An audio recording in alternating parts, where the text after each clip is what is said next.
যার অন্তরে সরিষা পরিমাণ অহংকার থাকবে সে ব্যক্তি জান্নাতে যাবে না। আর এই রিয়া এবং অহংকারের এক্সাম্পল প্রিয় নবী মুহাম্মদ সাল্লাল্লাহু আলাইহি ওয়াসাল্লাম এভাবে দিয়েছেন যে একটা অন্ধকার রাতে কালো পাথরের উপরে কালো পিঁপড়া যদি হেঁটে যায়, এটা যত সূক্ষ্ম, রিয়া এবং অহংকার ততই সূক্ষ্ম। নিজের অজান্তেই নিজের মধ্যে চলে আসবে, আপনি বুঝতে পারবেন না। যেটা আমরা ছেড়ে এসেছি 1400 বছর আগে, ওটাই ইসলাম। এখন আমরা যা করছি এর সব কিছু ইসলাম না। আমরা আমাদের ইসলামিক লেবাস পোশাকে যা করছি এগুলো সব কিছু ইসলাম না। 1400 বছর আগে যা ছিল ওটার নাম ইসলাম, প্রকৃত ইসলাম। এখন পালন করছি কথিত ইসলাম। কীরকম? যেগুলো করতে ভালো লাগে সেগুলো করি, যেগুলো করতে সমস্যা হয় সেগুলো করি না। আল্লাহ পাক সূরা বাকারার মধ্যে বলেছেন 85 এবং 86 নম্বর আয়াতে, বা'দা আউযু বিল্লাহি মিনাশ শাইতানির রাজিম আফাতুমিনুনা বিবা'দিল কিতাব ওয়া তাকফুরুনা বিবা'দ। তবে কি তোমরা আল কোরআনের কিছু অংশকে মানো আর কিছু অংশকে মানো না? আল্লাহর কিতাবের কিছু অংশকে মানো, কিছু অংশকে মানো না। ফামা জাযাউ মান ইয়াফআলু যালিক ইল্লা খিজিয়ুন ফিল হায়াতিদ দুনিয়া। যারা এমন কাজ করবে, আল্লাহর কিতাবের আল্লাহর বিধানের কিছু অংশকে মানবে, কিছু অংশকে মানবে না, তাদের জাযা বা প্রতিদান হচ্ছে এই দুনিয়াতেই আল্লাহ পাক তাদেরকে লাঞ্ছিত করে দিবেন। বলেন নাউযুবিল্লাহ। ওয়া ইয়াউমাল কিয়ামাহ ইউরাদ্দুনা ইলা আশাদ্দিল আযাব। আর কিয়ামতের মাঠে তাদেরকে সবচেয়ে মর্মান্তিক শাস্তি দেওয়া হবে। আবারও বলেন নাউযুবিল্লাহ। বাস্তবতা দেখেন, 90% মুসলিমের কান্ট্রি বলি আমরা, নিজে আপনি দেখবেন 90% মানুষ নামাজ পড়ে না। এমনই হয় বাস্তবতা। আর যারা 5 ওয়াক্ত নামাজ পড়ে দেখবেন বিনয়ী হয়, অহংকার মুক্ত হয়, নীরব থাকে, ঝামেলা এড়িয়ে চলে। পৃথিবীর ম্যাক্সিমাম মানুষ যদি বলে যে সুদ হালাল, হালাল হবে? জেনা হালাল, হালাল হবে? মদের লাইসেন্স দাও, দেওয়া যাবে? একটা আল্লাহর বান্দা যদি দাঁড়িয়ে বলেন যে মদ হারাম, সুদ হারাম, জেনা হারাম, সেটা হারাম থাকবে না? এটা আল্লাহ পাকের বিধান। যখন আপনি অডিয়েন্সকে বলবেন আল কোরআনের আলো ঘরে ঘরে জ্বালো, আপনারা সবাই রাজি আছেন? বলবে হ্যাঁ, সবাই রাজি আছে। প্রত্যেকের ঘরগুলো ঘুরে দেখেন, প্রত্যেকটা ঘরে একটা করে মানুষ পান কিনা যে পবিত্র কোরআন বিশুদ্ধ করে তেলাওয়াত করতে জানে। আর কতটুক বিশুদ্ধ হয়, আমাদের এই ভাইদের মতো আলেমদের কাছে আসবেন, তেলাওয়াত শোনাবেন, তারাই বলে দিবে কতটুক শুদ্ধ হয়। আমি আপনাকে বাস্তবতা আগে দেখাচ্ছি, মুসলিমদের করণীয়তে পড়ে যাচ্ছে। এবার আসেন, যারা কোরআন পড়া জানে বা যারা হাফেজে কোরআন হয়েছে বা যারা জীবনে অন্তত কোরআনটা বিশুদ্ধ করে তেলাওয়াত করা শিখেছেন, তাদের মধ্যে কত পার্সেন্ট মানুষ কোরআনের অর্থটা জানে? যারা মাদ্রাসা ব্যাকগ্রাউন্ডে পড়েন তাদের কথা ডিফারেন্ট, কিন্তু বাংলাদেশে প্রচুর মানুষ, কয়েক কোটি মানুষ কিন্তু জেনারেল ব্যাকগ্রাউন্ড থেকে আমরা পড়াশোনা করে বের হই। তাদের মধ্যে কতজন মানুষ কোরআন জীবনে পড়েছে, অর্থ বুঝেছে, বা 10টা-20টা সূরা মুখস্থ করেছে? খুঁজে বের করেন।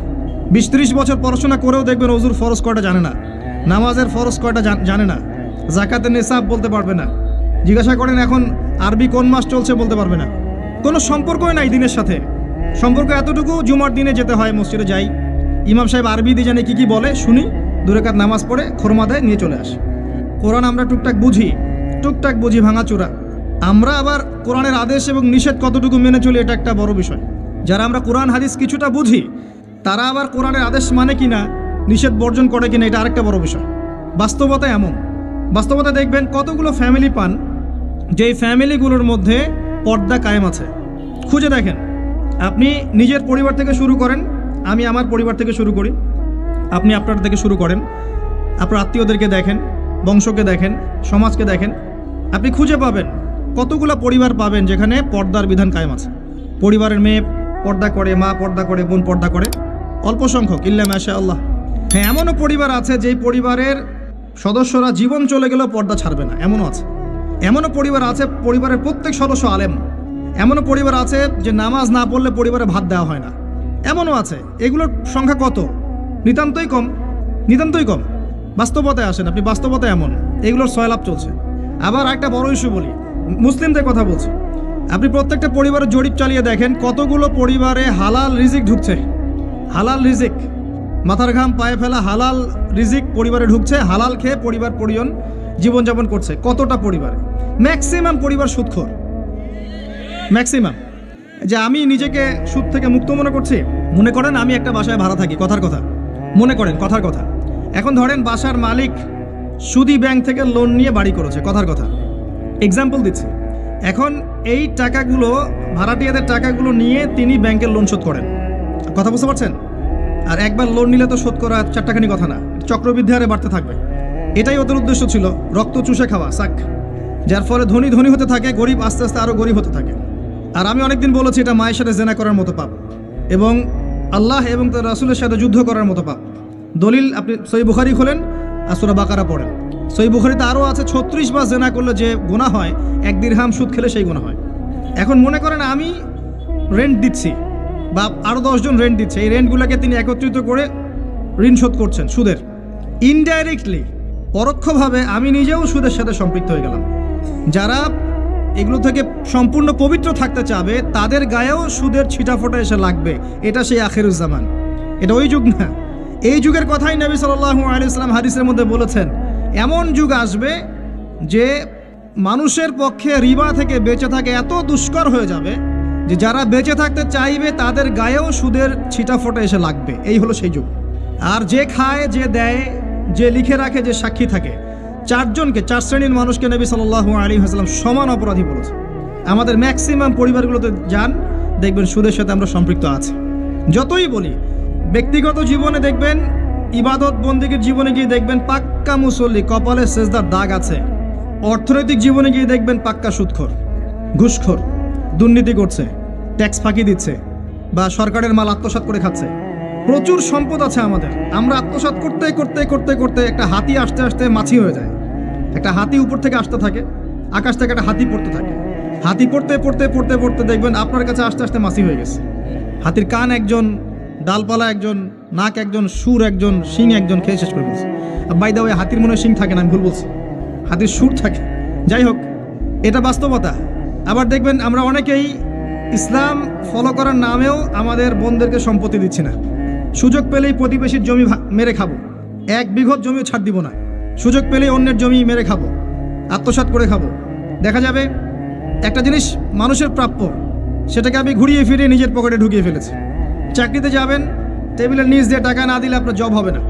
আর আপনি বলছেন যে এখন তো দেওয়াই লাগছে, কিছু করার নাই, না দিলে তো আমার চাকরিটা হবে না। মানে এটা আপনি ঘুরিয়ে জায়েজ করলেন আর কি। আবার কিছু দাড়িওয়ালা মুফতি সাহেবও থাকবেন, দেখা যাবে বলবে হ্যাঁ এটা করা যায়, কারণ এখন তো এই যুগে চলছে, ওটা না করলে তুমি তো চাকরি পাবা না। ঘুরিয়ে ফিরিয়ে সিচুয়েশন এমন করেছি আমরা। বাস্তবতা এমন। নিচু স্কেলগুলো তো দেখাচ্ছি আপনাকে, নিচু স্কেলগুলো। 5 ওয়াক্ত সলাত এটা এমন একটা বিষয় ছিল উম্মার মধ্যে যে একজন মুসলিম 5 ওয়াক্ত সলাত পড়ে না, এটা চিন্তাই করা যেত না। শতাব্দীর পর শতাব্দী এমন জেনারেশন চলে গেছে যারা 5 ওয়াক্ত নামাজ পড়তো না, মুসলিম পরিবারের সন্তান, এটা কল্পনাও করা যেত না। এখন অ্যাভেলেবেল, ঘরে ঘরে দেখবেন বেনামাজিদের ভর্তি।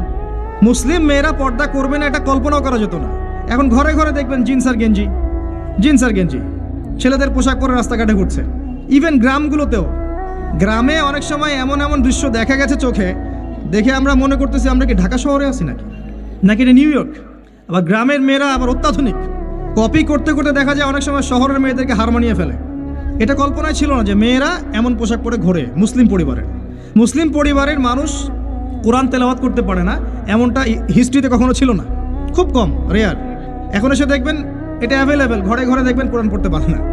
একটা মক্তবের বাচ্চার যে যোগ্যতা, দেখবেন জেনারেল পড়ুয়া BBA করে বের হয়েছে, ওর সেই যোগ্যতা নাই কোরআনের ক্ষেত্রে। একটা মাদ্রাসার ছোট ক্লাসের বাচ্চা, ক্লাস 5-6-এ পড়ে, দেখবেন কোরআন যেভাবে পড়তে পারে, একজন বাইরে থেকে ডিগ্রি নিয়ে আসছে সেটা পড়তে পারে না। এরপরেও সে বলছে আমি শিক্ষিত, এবং সেখান থেকে পাশ করে এসে বলছে যে ইসলাম এই যুগে চলে না, ওই যুগে চলতো, পর্দার বিধানগুলো আসলে ওই যুগে ভালো ছিল, এই যুগে এগুলো চলে না, এটা এগিয়ে যাওয়ার যুগ, এটা কো এডুকেশনের যুগ, এবং এটা হচ্ছে ফ্রি মিক্সিংয়ের যুগ। ফ্রি মিক্সিং বোঝেন তো, নারী পুরুষ একসাথে চলবে, মাহারাম গায়রে মাহারাম একাকার, এটার নাম ফ্রি মিক্সিং। যেমনটা আপনার স্কুলে চলছেন, কলেজে চলছেন, ইভেন জব সেক্টরেও চলছেন, প্রতিটা সেক্টরেই চলছেন, ইভেন পলিটিক্যাল ক্ষেত্রেও চলছেন ফ্রি মিক্সিং। মিছিল করছেন, সামনে মহিলা, পিছনে আপনি, ফ্রি মিক্সিং। কোনো ওয়াজ মাহফিলে দেখলাম যে মহিলা এসে বক্তব্য দিচ্ছে, পাশে আলেম বসে আছেন, চা খাচ্ছেন। আপনি কোথায় আছেন প্রিয় ভাই? বলতে থাকলে অনেক কষ্ট পাই, গলার ভয়েস উঁচু হয়ে যায়, অনেকের খারাপ লাগে। কিন্তু কিছু বিষয় না বললে হক আদায় হয় না, আল্লাহর কাছে জবাবদিহি করতে হবে তখন। এই জন্য কিছু বাস্তবতা আপনাকে বোঝানোর চেষ্টা করছি, এবং এর মধ্যে ইনশাআল্লাহ আমি কিছু সলিউশন আপনাকে দেওয়ার চেষ্টা করব, নিজেকে এবং আপনাকেও। বলাটা অনেক সহজ, করাটা খুব কঠিন। আল্লাহ পাক এটাই বলেছেন সূরা সফের মধ্যে, লিমা তাকুলুনা মা লা তাফআলুন, তোমরা এমন কথা কেন বলো যা তোমরা নিজেরা করো না। কাবুরা মাকতান ইনদাল্লাহি আন তাকুলু মা লা তাফআলুন, আল্লাহর কাছে অত্যন্ত নিকৃষ্ট এই কাজটা যে তোমরা নিজেরা করো না কিন্তু মানুষকে বলবে। আমি মেরাজের সময় একটা হাদিস মনে করাই আপনাদেরকে। তো এখানে নবী সাল্লাল্লাহু আলাইহি ওয়াসাল্লাম কিছু শাস্তি দেখে এসেছিলেন। তার মধ্যে একটা শাস্তি ছিল এমন যে এক শ্রেণীর মানুষের জিহ্বাকে আগুনের কেচি দিয়ে কেটে দেওয়া হচ্ছে। নবী সাল্লাল্লাহু আলাইহি ওয়াসাল্লাম জিজ্ঞাসা করলেন, এরা কারা? তাকে বলা হলো, এরা আপনার উম্মতের সেই সব ব্যক্তি যারা ছিল উম্মতের বক্তা এবং দায়ী এবং আলেম, এই টাইপের মানুষ আর কি, যারা মানুষকে অনেক সুন্দর সুন্দর কথা বলতো, নিজেরা আমল করতো না। আল্লাহ পাক আমাদেরকে হেফাজত করুন। আমি অনেস্টলি বলছি, আমি যা জানি, যতটুকু আল্লাহ পাক আমাকে জ্ঞান দিয়েছেন, এর 30% আমি আপনাদেরকে বলতে পারি না যা আমি জানি, আর আমি খুব কমই জানি। আপনি যত পড়াশোনা করবেন, যত বড় বড় আলেমুন আমার কাছে গিয়ে পড়ে থাকবেন, আপনি তত ফিল করবেন যে আপনি কিছুই জানেন না। আর আপনি যত চটি বই পড়ে মৌলানা হয়ে যাবেন, 2-4টা অনুবাদ পড়ে হাদিসের বলবেন আমি মুফতি হয়ে গেছি, তখন আপনার কাছে মনে হবে আমি অনেক জানি, আমার চেয়ে বড় জ্ঞানের কে আছে, আমি হকের ডিলার, আমি জান্নাতের ডিলার, আসো লিজ লাগলে নিয়ে যাও, ভাবখানা এরকম। তো আমি 30-40%ও বলতে পারি না, আর যতটুকু পারি তার মনে হয় 50-60% আমল করতে পারি না। যদি এখানে কোনো গজব আসে, আল্লাহ পাকের আল্লাহ না করুক, তাহলে সবার আগে উচিত হবে আমার এখান থেকে চলে যাওয়া। হয়তো আমার কারণেই গজবটা এসেছে। আল্লাহ রাব্বুল আলামিন বলেছেন, ইয়া আইয়ুহাল্লাযীনা আমানু, হে মুমিনগণ, আলাইকুম আনফুসাকুম, তোমরা নিজেদের নফসের খবর নাও, নিজেদের নফসকে ঠিক করো, নিজে ভালো হও। যেভাবেই আপনি ব্যাখ্যা করেন অর্থটা এমন, নিজে আগে ভালো হও, নিজের নফসকে ঠিক করো, নিজের নফসের খবর নাও। লা ইয়াদুররুকুম মান দাল্লা ইন ইহতাদাইতুম, তোমরা যদি হেদায়েতের উপর থাকো তাহলে অন্যরা যদি পথভ্রষ্ট হয়ে যায় তোমার কোনো ক্ষতি হবে না তোমাদের ইনশাআল্লাহ। ইলাল্লাহি মারজিউকুম জামিআন, তোমরা সবাই আল্লাহর কাছে ফিরে যাবে একদিন। ফায়ুনাব্বিউকুম, অতঃপর তিনি তোমাদেরকে জানিয়ে দিবেন, বিমা কুনতুম তা'মালুন, যে আমল তোমরা করতে। এই আয়াত দিয়ে মুফতি তাকি উসমানী, আল্লামা তাকি উসমানী দামাত বারাকাতুহু, তার একটা কিতাব আছে তাসাউফ ও আত্মশুদ্ধি, এই পুরো বইটা তিনি একটা আয়াত দিয়ে লিখেছেন এবং তিনি বোঝাতে যাচ্ছেন যে এই আয়াতের মধ্যে সমস্যা এবং সমাধান দুটোই আছে। উম্মার সমস্যা এবং সমাধান দুটোই আছে। সমস্যা কি? আল্লাহ পাক যে বলেছেন আলাইকুম আনফুসাকুম, তোমরা নিজেদেরকে ঠিক করো, আগে নিজেদের নফসকে ঠিক করো। আমরা উল্টা কাজ করি, নিজেকে ঠিক না করে মানুষকে ঠিক করতে চাই। আমার কথা কি বুঝতে পারছেন? আমরা প্রত্যেকেই নিজেকে ঠিক না করতে গিয়ে আগে মানুষকে ঠিক করতে চাই। এটা সবচেয়ে বড় সমস্যা। এতে করে যা হয় যে আমার সমাজ সংস্কারমূলক কাজে আসলে কোনো প্রতিফলন ঘটে না, কারণ আমি তো নিজেকেই ঠিক করতে পারি না। এবং সলিউশনটাও এখানে হচ্ছে এই যে আগে নিজের জান বাঁচাতে হবে। কু আনফুসাকুম, নিজে আগে জাহান্নামের আগুন থেকে বাঁচো, ওয়া আহলিকুম নারা, তারপর পরিবারবর্গকে বাঁচাও। ইয়া আইয়ুহাল্লাযীনা আমানু, হে মুমিনগণ, ইত্তাকুল্লাহ হাক্কা তুকাতিহ, আল্লাহকে ভয় করো, ভয় করার মতো ভয় করো। ওয়ালা তামুতুন্না ইল্লা ওয়া আনতুম মুসলিমুন, পরিপূর্ণ মুসলিম না হয়ে তোমরা মৃত্যুবরণ করো না। নিজেকে আগে মুসলিম হতে হবে, নিজেকে আগে মুমিন হতে হবে, নিজেকে আগে নিজের নফসকে ঠিক করতে হবে, তারপর অন্যকে কথা। এরপর পরিবার। নিজেকে ঠিক করার জন্য কি কি দরকার? আসেন বাস্তবতায় আসেন। নিজেকে ঠিক করার জন্য প্রথমে দরকার জ্ঞান অর্জন। কি দরকার ভাই? জ্ঞান অর্জনের জন্য কিছু সাবজেক্ট আছে। আপনাকে আগে আল কোরআন পড়তে হবে, 1 নাম্বার। 2 নাম্বার আপনাকে হাদিস পড়তে হবে। 3 নাম্বার আপনাকে ফিকহ পড়তে হবে। 4 নাম্বার আপনাকে ইসলামের হিস্ট্রি পড়তে হবে, ইতিহাস। 5 নাম্বার ইসলামের অর্থনীতি পড়তে হবে। 6 নাম্বার ইসলামিক ফিলোসফি পড়বেন। 7 নাম্বার রাসূল সাল্লাল্লাহু আলাইহি ওয়াসাল্লামের জীবনী পড়বেন, সাহাবায়ে কেরামদের জীবনী পড়বেন। 8 নাম্বার আরবি ভাষা এবং সাহিত্য শিখবেন। এরকম কিছু সাবজেক্ট। জিওপলিটিক্স পড়বেন। এর পাশাপাশি জেনারেল লাইনে যা যা পড়ছেন এগুলো পড়েন, কোনো সমস্যা নেই। কিছু সাবজেক্ট আছে, জ্ঞান অর্জন করেন। আর এই জ্ঞান আল্লাহর পক্ষ থেকে আসবে। বই পড়লেই যে সবাই জ্ঞানী হয়ে যাবে এমনটা নয়, এটা ভুল ধারণা যে বই পড়লেই একটা বই শেষ করলাম আরেকটা ধরলাম, আরেকটা শেষ করলাম আরেকটা ধরলাম, এতে আমি জ্ঞানী হয়ে যাব, এটা একটা ভুল কনসেপ্ট। সবসময় মনে রাখবেন ভাই, জ্ঞান আল্লাহর পক্ষ থেকে আসে। জ্ঞান আপনি হাজারো চেষ্টা করলেও ওই বিষয়ের বুঝ আপনার ভিতরে নাও আসতে পারে। আল্লাহ বলেছেন ওয়াকুলিল হাক্কু মির রাব্বিকুম, হক সেটাই যেটা তোমার রবের পক্ষ থেকে নাজিল হয়। জ্ঞান সেটাই যা তোমার রবের পক্ষ থেকে নাজিল হয়। ফামান শাআ ফালইউমিন, যার ইচ্ছা হয় সে ঈমান নিয়ে আসুক। ওয়ামান শাআ ফালইয়াকফুর, যার ইচ্ছা হয় সে অস্বীকার করুক। ইন্না আ'তাদনা লিযালিমিনা নারান, আমি জালেমদের জন্য আগুন প্রস্তুত করে রেখেছি। জ্ঞান আল্লাহর পক্ষ থেকে আসে, তবে একটা সিস্টেম আছে। এই সাবজেক্টগুলো পড়তে হবে, পড়ে ওলামায়ে কেরামের কাছে গিয়ে বুঝতে হবে। একা একা বোঝা যাবে না। একা একা বুঝতে গেলে আপনি বিভ্রান্ত হয়ে যেতে পারেন। এখানেই সোহবতের প্রশ্নটা আসবে যে আপনাকে হকপন্থী আলেম ওলামার সাথে থাকতে হবে। আপনি থাকলে তাদেরকে দেখেও দিনটা শিখবেন। একজন ব্যক্তি যার মধ্যে সুন্নত আছে তাকে দেখে আপনি সুন্নত শিখতে পারেন। দেখবেন আমরা যারা স্কুল কলেজ বিশ্ববিদ্যালয়ে পড়াশোনা করেছি, আমাদের অনেক টিচার ছিল, ফেভারিট টিচার, পছন্দের টিচার। আমরা ওদেরকে কপি করতাম। তাদের চিন্তা, তাদের চেতনা, তাদের চলাফেরা, ওঠা বসা, পোশাক আশাক আপনার মধ্যে ঢুকে গেছে, ঢুকে নাই? তারা দীর্ঘদিন আপনাদেরকে পড়িয়েছেন, দর্শন শিখিয়েছেন, ফিলোসফি শিখিয়েছেন, ভালো মন্দ ডিল করতে শিখিয়েছেন। পরে তাদের বুঝে আপনি জগৎকে বুঝেছেন। ওস্তাদ এমন একটা জিনিস, একইভাবে যদি আপনি হকপন্থী উলামায়ে কেরামের কাছে থাকেন, তাদেরকে দেখেন, তাদের সোহবতে যান, পড়াশোনা করেন, আপনি তাদের কাছ থেকেও দেখে অনেক কিছু শিখতে পারবেন। আর এভাবেই সাহাবায়ে কেরাম রাদিয়াল্লাহু আনহুম আজমাইন নবী সাল্লাল্লাহু আলাইহি ওয়াসাল্লামকে দেখে দিন শিখেছিলেন। তারা কিন্তু বাসায় গিয়ে বই পড়ে দিন শেখেন নাই। তারা কিন্তু বাসায় গিয়ে বই পড়ে দিন শেখেন নাই।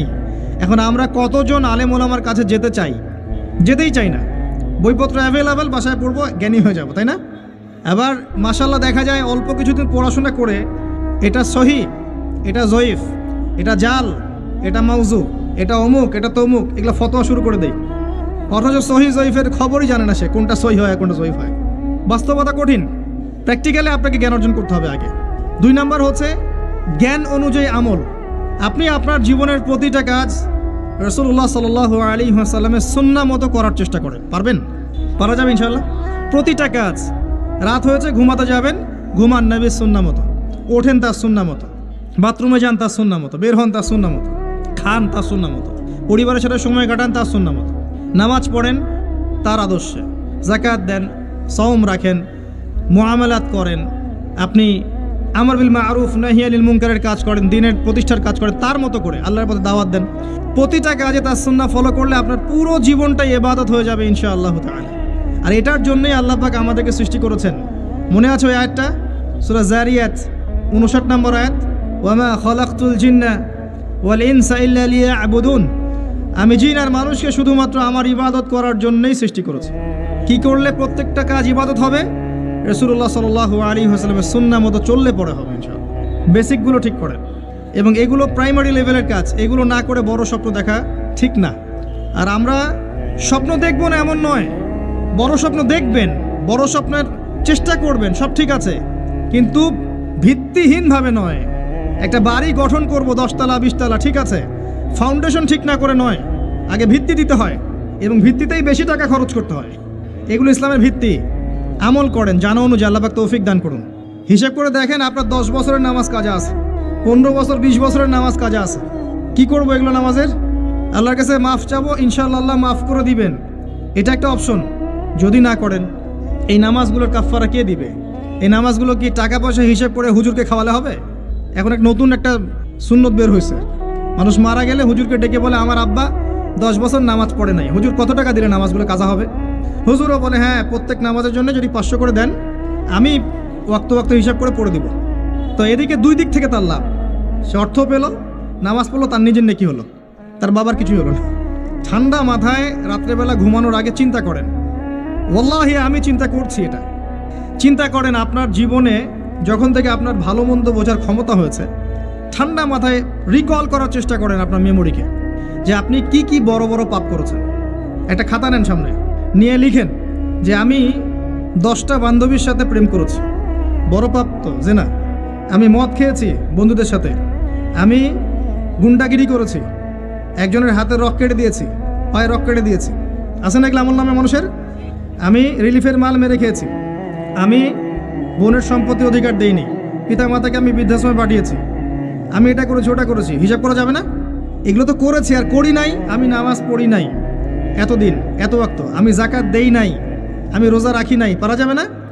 আমরা না করলে কি হবে? লেখা আছে না, দেখানো হবে না? সে ব্যক্তি বুদ্ধিমান যে নিজের হিসাব নিজে নিয়ে নিল দুনিয়ায়। এই জায়গায় আসেন, নিজের হিসাব নিজে নিয়ে নেন দুনিয়ায়। এবার আপনি দেখবেন যে আপনার আমার পাপগুলো 2 ভাগে বিভক্ত। একটা হচ্ছে আল্লাহর সাথে জড়িত, আর একটা মানুষের সাথে জড়িত। তো আল্লাহর সাথে যেগুলো জড়িত, ইনশাআল্লাহ 2 রাকাত নামাজ, অনলি 2 রাকাত নামাজ, ওযু করে এসে মুখলেসভাবে আদায় করে চোখের পানি ফেলে দিয়ে শেষ রাতে আল্লাহকে বলা, আল্লাহ আমি এই পাপ করেছি, আল্লাহ আমাকে মাফ করুন। আল্লাহ রাব্বুল আলামিনের জন্য একটা মুহূর্তের ব্যাপার, আপনার সমস্ত পাপকে আল্লাহ পাক নেকি দিয়ে পরিবর্তন করে দেবেন ইনশাআল্লাহ। সূরা ফুরকানের শেষের দিকে আছে, ইল্লা মান তাবা ওয়া আমানা ওয়া আমিলা আমালান সালিহান ফাউলাইকা ইউবাদদিলুল্লাহু সাইয়্যাতিহিম হাসানাত। যারা তওবা করবে, ঈমান নিয়ে আসবে এবং আমলে সালেহ করবে, আমি আল্লাহ তাদের সমস্ত গুনাহগুলোকে নেকি দিয়ে পরিবর্তন করে দিব ইনশাআল্লাহ। আর এক শ্রেণীর পাপ পাবেন, সেটা হলো বান্দার সাথে জড়িত। এটা আল্লাহর কাছে মাফ চেয়ে লাভ নাই। আমাকে এসে বলতে হবে ভাই আপনাকে গালি দিয়েছি মাফ করে দেন। আমার আপনার কাছে গিয়ে বলতে হবে ভাই আপনার গীবত করেছি আমাকে মাফ করে দেন। আপনি আরেক ভাইয়ের কাছে গিয়ে বলবেন ভাই আপনার টাকা আমি মেরে খেয়েছিলাম, টাকা নেন, শোধ করে নেন। প্রতিবেশীকে বলতে হবে ভাই জমি নিয়ে নেন, জমি আমি মেরে খেয়েছিলাম। জনগণের সামনে এসে বলতে হবে এই যে চালের বস্তা তোমাদের ছিল, আমি মেরে খেয়েছি, নিয়ে নাও। এত সহজ না। না হলে এগুলো কিয়ামতের মাঠে জমা থাকবে এবং পুলসিরাতে তারা দাঁড়িয়ে থাকবে। যখন আপনি আমি অনেক নেকি নিয়ে উঠবো, আল্লাহ পাক বলবেন নেকি দিয়ে দাও। কেন দিব? কারণ অমুককে গালি দিয়েছো, অমুকের টাকা নিয়েছো ফেরত দাওনি, অমুকের কাছ থেকে অমুককে অপবাদ দিয়েছো, অমুকের সম্পত্তি মেরে খেয়েছো, অমুকের জমি মেরে খেয়েছো, ইত্যাদি ইত্যাদি। এখন তোমার নেকি দিয়ে ওদেরকে শোধ করো। তোমার আমলনামা থেকে নেকি সব চলে যাবে, আর ওর আমলনামা থেকে গুনাহ আপনার আমলনামায় চলে আসবে। বলেন নাউযুবিল্লাহ। আল্লাহ পাক পরকালে আমাদেরকে যেন বান্দার সাথে জড়িত হক নিয়ে না ওঠান, আমিন। একটা দোয়া করতে পারেন, আল্লাহুম্মা কফিনি বিহালালিকা আন হারামিক ওয়া আগনিনি বিফদলিকা আম্মান সিওয়াক। আশা করা যায় আল্লাহ পাক আপনার দুনিয়ার ঋণ দুনিয়ায় শোধ করে দিবেন ইনশাআল্লাহ। কি দোয়া বললাম? আল্লাহুম্মা কফিনি বিহালালিকা আন হারামিক ওয়া আগনিনি বিফদলিকা আম্মান সিওয়াক। হিসনুল মুসলিম বইটা পড়েন, পাবেন ইনশাআল্লাহ। সেই ব্যক্তির জন্য ধ্বংস যে রমজান মাসকে পেল, রমজানকে পেয়েও তার গুনাহ মাফ করাতে পারলো না। নবীর নাম শুনে আমরা কেউ দরুদ পড়লাম না। নবী সাল্লাল্লাহু আলাইহি ওয়াসাল্লাম বলেছেন সেই ব্যক্তি ধ্বংস হোক যে রমজান মাসকে পেল, কিন্তু এই রমজান মাসকে পেয়েও তার গুনাহ মাফ করাতে পারলো না। আমরা এদের অন্তর্ভুক্ত হতে চাই না। আল্লাহ পাক হেফাজত করুন। আর বিশ্বে যা শুরু হয়েছে, কোন দিন যে বিশ্ব পারমাণবিক বোমার মধ্যে চলে যায় আল্লাহ ভালো জানেন। আল্লাহ ভালো জানেন। এটা সম্ভাবনা নাই এমন নয়, সমূহ সম্ভাবনা আছে, সমূহ সম্ভাবনা। দেখতে থাকেন কি হতে থাকে ফিউচারে। এবার আসেন, আমি যে কথাগুলো বলছিলাম, জ্ঞান অর্জনের পরে আমল, এরপরে হচ্ছে আপনার আত্মশুদ্ধি। আত্মশুদ্ধির কয়েকটা মাধ্যম আমি বলে দেই। বেশি বেশি কোরআন তেলাওয়াত, বেশি বেশি আল্লাহর জিকির, বেশি বেশি মৌতের স্মরণ, বেশি বেশি পরকালের ফিকির। পারা যাবে ইনশাল্লাহ। এবং কম কম কথা বলা, কম কম খাওয়া, কম কম ঘুমানো, কম কম মানুষের সাথে মেশা। পারা যাবে? এগুলো আত্মশুদ্ধির জন্য দরকার আছে। এবং আত্মশুদ্ধিওয়ালা মানুষদের সোহবতে গিয়ে থাকা পারা যায়। আল্লাহ পাক তৌফিক দান করুন। এরপরে আসবেন বেসিক কাজে। আপনার ইকোনমি হালাল কিনা দেখেন। হারাম রিজিককে ঘরে ঢুকতে দিয়েন না, সুদকে ঢুকতে দিয়েন না। আল্লাহর ওয়াস্তে হাত জোর করে অনুরোধ করছি, সুদকে ঢুকতে দিয়েন না, ছেড়ে দেন। আল্লাহ আপনার রিজিকের দায়িত্ব নেবেন। ওয়ারযুকুহু মিন হাইসু লা ইয়াহতাসিব। এমন উৎস থেকে আল্লাহ আপনাকে রিজিক দিবেন আপনি কল্পনা করতে পারবেন না। আপনি মনে করেন না রিজিকের মালিক আপনি নিজেই, সুদ না খেলে আপনি রিজিক পাবেন না, এমনটা ভাবেন না। এটা ভাবার নাম হলো শিরক। এটা শোনেন, যখন আপনি মনে করছেন যে এটা ছাড়তে আমি পারবো না, যদি আমি ছেড়ে দেই আমার পরিবার চলবে না, আমি চলতে পারবো না, মানে আপনি মনে করছেন রিজিকের মালিক আপনি নিজেই। এটা শিরক। আল্লাহর উপর তাওয়াক্কুল করে ছেড়ে দিতে পারলে দেখবেন আল্লাহ আপনাকে বেহিসাব রিজিক দেবেন ইনশাআল্লাহ। এটা আপনি কল্পনা করতে পারবেন না। মিন হাইসু লা ইয়াহতাসিব। আপনার কল্পনার বাহির থেকে আল্লাহ রিজিক দিবেন ইনশাআল্লাহ। আপনি কল্পনা করতে পারলে আয়াতটা ঠিক হবে না। আপনার কল্পনার বাহির থেকে রিজিক আসবে ইনশাআল্লাহ। এবং এটা হচ্ছে দিন দিন বহু মানুষ সুদ ছেড়ে দিচ্ছে আলহামদুলিল্লাহ, এবং হালাল ব্যবসা করছে, হালাল কিছু করার চেষ্টা করছে। আল্লাহ পাক ওদেরকে না খাইয়ে রাখেন নাই, বরং সুদখোরদের চেয়ে ভালো রেখেছেন আলহামদুলিল্লাহ। চেষ্টা করেন এরপরে বেসিক পরিবারের আদর্শ ঠিক করার জন্য। পরিবারে কালিমা থাকবে, কি থাকবে? লা ইলাহা ইল্লাল্লাহ, তাওহীদ থাকবে। পরিবারের সুন্নত থাকবে, পরিবারে তালিম থাকবে, পরিবারের মধ্যে পর্দা থাকবে। এবং এগুলো বাস্তবায়নের চেষ্টা আমরা করব। যদি এরপরে পরিবারবর্গ না শোনে, আপনি আসহাবুল কাহাফ হয়ে যান। যদি বলতে বলতে বুঝাতে বুঝাতে দাওয়াত দিতে দিতে আপনি ক্লান্ত হয়ে যান, কিছুতেই মানুষ আপনার পরিবারবর্গ কথা না শোনে, সেপারেট পরিবার গঠন করেন, আলাদা পরিবার গঠন, একা থাকেন, সুসম্পর্ক বজায় রাখেন, যার যার হক তাকে তাকে দিয়ে দেন, কিন্তু আপনি আলাদা পরিবার গঠন করেন, নিজে একা থাকেন। আমরা অনেকে মনে করি যে আলাদা হয়ে যাওয়াটা খারাপ। আত্মীয়তার সম্পর্ক বজায় রেখে আলাদা ইসলামিক পরিবার গড়া সুন্নত। কথা কি বোঝাতে পারছি না? আত্মীয়তার সম্পর্ক বজায় থাকবে, যার যার হক তাকে তাকে আপনি দিবেন, দিয়ে আপনি স্বতন্ত্র আদর্শ ইসলামিক পরিবার গড়বেন, এটা সুন্নত। কারণ একটা বড় পরিবার যেখানে আপনি দিন পালন করতে পারছেন না, পর্দা নাই, হালাল রিজিক নাই, আপনার আত্মনির্ভরশীলতা নাই, আপনার মতামতের কোনো মূল্য নাই, ইসলাম আপনি পালন করতে চান, বাধা দেওয়া হয়, আপনি আলাদা হয়ে যান, আলাদা স্বতন্ত্র পরিবার গঠন করেন দিনের জন্য, এবং আদর্শ স্ত্রীকে বিয়ে করেন, আদর্শ সন্তান মানুষ করেন। দেখবেন আগামীতে ইনশাল্লাহ পরিবারটা ভালো ফলাফল বয়ে আনবে ইনশাল্লাহ। কিছু করার নাই, ইসলামের জন্য আমাকে স্বার্থপর হতে হবে। ইসলামের জন্য স্বার্থপরতার সুযোগ আছে। যখন দাওয়াত দিতে দিতে বোঝাতে বোঝাতে মানুষ একবারে ক্লান্ত হয়ে যায়, তখন নূহ আলাইহিস সালাম পর্যন্ত বলেছেন, রব্বি আন্নী মাগলুবুন ফান্তাসির, আল্লাহ আমি পরাজিত হয়ে গেছি, আমাকে সাহায্য করো। আল্লাহ পাক প্লাবন নামিয়ে দিয়ে সবাইকে ধ্বংস করে দিয়েছে। লূত আলাইহিস সালাম শেষমেশ তার স্ত্রীকে ছেড়ে চলে গেলেন। নূহ আলাইহিস সালাম তার সন্তানকে রেখে চলে গেলেন। মুহাম্মদ সাল্লাল্লাহু আলাইহি ওয়াসাল্লাম তার চাচাদেরকে রেখেই চলে গেলেন মদিনায়, হিজরত করলেন। চাচার ইসলাম কবুল করলো না। আবু লাহাব করেছে? করে নাই। ইভেন আবু তালেব, যিনি দীর্ঘদিন নবী সাল্লাল্লাহু আলাইহি ওয়াসাল্লামকে সাপোর্ট দিয়েছেন, সর্বশেষে গিয়ে কালিমা পড়তে বলেছেন নবী সাল্লাল্লাহু আলাইহি ওয়াসাল্লাম, তিনি কালিমা পড়েন নাই, বলেছেন আমি আব্দুল মুত্তালিবের ধর্মের উপরেই থাকলাম। কি হলো তাহলে? ইচ্ছা করে কাউকে হেদায়েত দেয়া যায়? আল্লাহর পক্ষ থেকে হেদায়েত আসে। আসহাবুল কাহফ সমাজে টিকতে পারলেন না, গুহায় চলে গেলেন। আল্লাহ পাক 309 বছর ঘুম পাড়িয়ে রাখলেন, আবার জীবিত করলেন। তারা কি জান্নাতি নন? ইব্রাহিম আলাইহিস সালাম বাবাকে এত নসিহত করলেন, বাবা বলল বের হ বাসা থেকে, না হলে মাথা ফাটিয়ে দেবো রজম করে একবার। উনি চলে গেলেন, সাথে একজন তার স্ত্রী সারা আলাইহিস সালাম, তাকে নিয়ে চলে গেলেন প্যালেস্টাইন। এই বেসিক কাজগুলো করেন প্রিয় ভাইরা। আর আল্লাহ পাক আমাদেরকে কিছু প্রতিভা দিয়েছেন, কাউকে জান, কাউকে মাল, কাউকে লিখার ক্ষমতা, কাউকে বলার ক্ষমতা। আল্লাহ পাক যাকে যে প্রতিভা দিয়েছেন, এই প্রতিভাটাকে আপনি দিনের কল্যাণে ব্যয় করেন। যদি একটা মসজিদ করতে পারেন করেন, একটা মাদ্রাসা করতে পারেন করেন, একটা শিক্ষা প্রজেক্ট করতে পারেন করেন, একটা ইসলামিক এনজিও করতে চান করেন, এতিমদের দায়িত্ব নেন, কোনো প্রজেক্ট করেন, মানবতার সেবামূলক কোনো কাজ করেন, পলিটিক্সে থেকে ভালো কিছু করতে চান করেন, পলিটিক্সে থেকে যদি ভালো কিছু করতে পারেন সেটাও করেন। মানে আপনি যেখানে আছেন সেখান থেকে দিনের জন্য কিছু করেন। একজন মানুষ ধরেন একটা এলাকার রাজনৈতিক নেতা, তার পক্ষে কি পসিবল না ইসলামের জন্য কাজ করা, মানুষের ভালো করা সম্ভব না? পসিবল, এবং অনেক ক্ষেত্রে আমার চেয়ে বেশি পসিবল। একজন আলেম, তার জন্য কি এসব মঞ্চে বসে দিনের কথা বলা সম্ভব না? মানুষকে দিনের পথে ডাকা সম্ভব না? একজন মসজিদের মুতাওয়াল্লি, তার জন্য কি মসজিদটা আবাদ করা সম্ভব না? একটা মাদ্রাসার প্রতিষ্ঠাতা, তার জন্য কি মাদ্রাসা আবাদ করা সম্ভব না?